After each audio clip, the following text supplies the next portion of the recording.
जब नेताओं को अपने वोट बैंक और राजनीति के एजेंडे की चिंता होती है तो वह ट्रेन रोको, सड़क बंद करो, धरना दो और शहर बंद करो जैसे नारे के साथ सड़कों पर उतर आते हैं।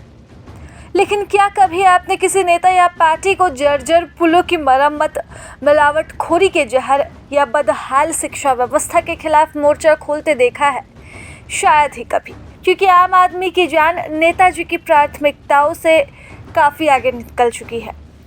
एक बार फिर वही हुआ, वही लापरवाही, वही दर्दनाक दोहरा।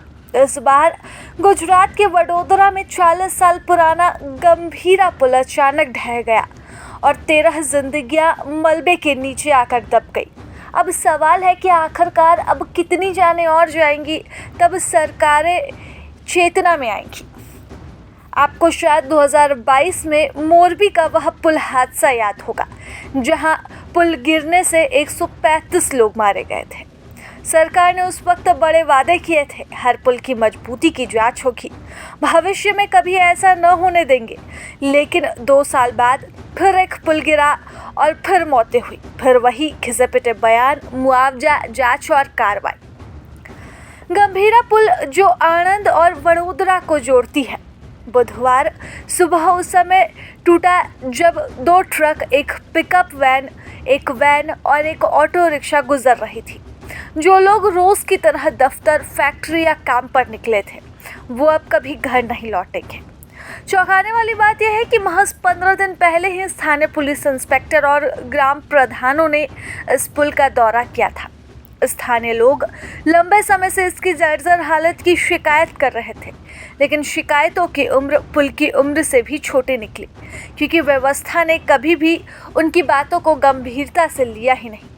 जिस पुल से रोज हजारों लोग गुजरते हैं, उसे भी सिस्टम ने भगवान भरोसे छोड़ दिया। अब सवाल उठता है कि क्या मोरबी की 135 मौतों से भी कोई सबक नहीं सीखा गया? और अगर नहीं, तो क्या वडोदरा की 13 जानें किसी चेतावनी के तौर पर सुनी जाएंगी? क्योंकि जब यहाँ 15 दिन पहले ही स्थानीय प्रशासन का दौरा हो चुका था, बावजूद इसकी व्यवस्था और बदहाली पर कोई सवाल नहीं उठा, बल्कि इस पुल को ज्यों का त्यों छोड़ दिया गया। स्थानीय प्रशासन का कहना है कि सुधार की गुंजाइश तो थी, लेकिन वक्त नहीं मिला। अब वक्त की कमी तो यहाँ पर उन लोगों के पास थी जो डेली की तरह अपने ऑफिस और दफ्तरों के चक्कर लगाने के लिए सुबह सुबह इस पुल से गुजर रहे थे। इन जानों का जिम्मेदार कौन है, ये तो एक सवाल है, लेकिन आगे इस तरह की घटनाएं ना हो, इस पर ज़रूर प्रशासन को ध्यान देने की ज़रूरत है।